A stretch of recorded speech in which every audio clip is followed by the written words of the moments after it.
Bonjour à tous. Je suis Jody, votre tutrice virtuelle pour cette session. Au cours de cette séance, nous aborderons certains contenus qui constituent la base d'une réévolution pédagogique et qui nous aideront à évoluer en tant qu'enseignants et en tant que personnes. Tout commence par considérer l'être humain sous deux angles à la fois. Qui sommes-nous et qui pouvons-nous être, si nous acceptons d'entraîner notre potentiel inexprimé ? Lorsque nous étudions le processus éducatif, nous constatons que notre développement suit un ordre spécifique. Il est déjà arrivé à tout le monde qu'un stimulus ou une expérience particulière nous amène à exprimer des capacités que nous n'utilisons pas habituellement. Par exemple, il peut arriver qu'un formateur nous motive d'une manière particulière. Ou que nous nous retrouvions à collaborer avec quelqu'un, ou que nous soyons simplement plus heureux, ou que nous ayons toute autre condition qui nous permette d'être plus performants que d'habitude. Ainsi, pendant un temps limité, nous sommes en mesure d'exprimer un nouveau potentiel. Peu à peu, nous revenons à nos limites habituelles. À ce moment-là, deux possibilités se présentent.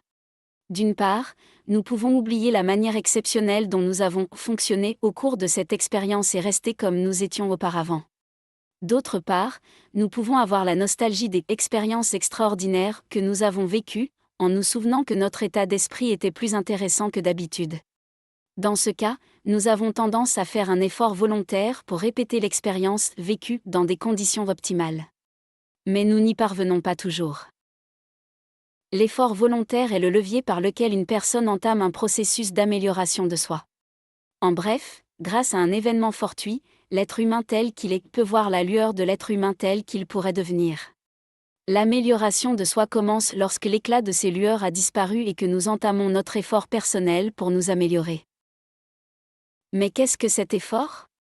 Est-il le même pour tous ? Découvrons. Comment l'être humain peut être impliqué dans trois processus éducatifs conséquents ? Le développement, la croissance et l'évolution.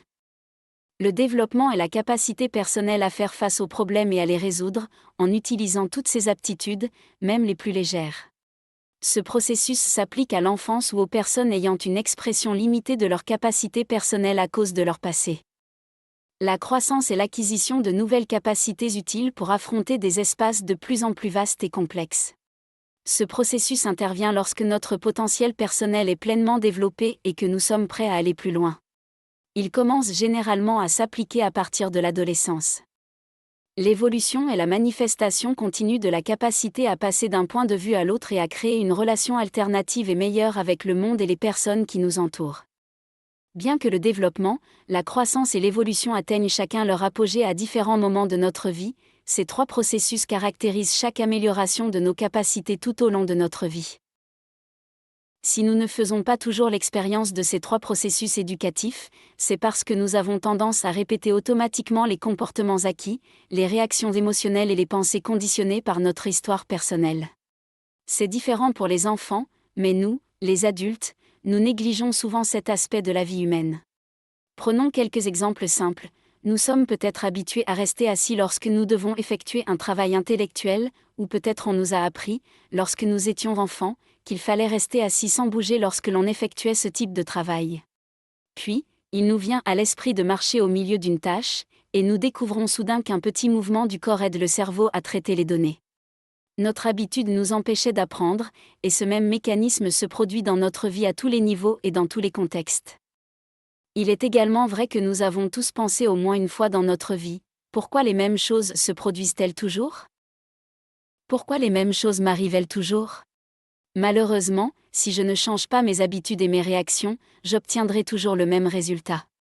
Aujourd'hui, nous sommes prêts à mieux comprendre comment certains automatismes dans le comportement humain limitent l'expression de notre potentiel. C'est pourquoi nous consacrerons une grande partie de Tischers-Autriche à la décomposition des processus réactifs. Cette nouvelle condition de plus grande liberté nous permet de nous débarrasser des compétences et des capacités en sourdine et d'aborder avec succès l'enseignement et l'éducation. Pour poursuivre ce voyage, nous reverrons certains documents scientifiques produits au cours du siècle dernier. Nous le ferons rapidement au cours des prochaines séances. Ce travail facilitera votre parcours d'amélioration, et vos élèves, de plus en plus compétents, se souviendront de vous comme d'excellents professeurs. C'est tout pour aujourd'hui et je vous remercie de votre attention. Dans l'attente de nous retrouver dans la prochaine leçon. Vous pouvez faire un petit exercice pour expérimenter comment rompre une habitude peut vous conduire à un nouvel apprentissage. Choisissez un petit geste de gentillesse à offrir gratuitement à quelqu'un qui vous est cher, mais à qui vous ne l'avez jamais exprimé comme vous le souhaitiez. Partagez dans les commentaires de cette leçon comment s'est déroulée votre expérience.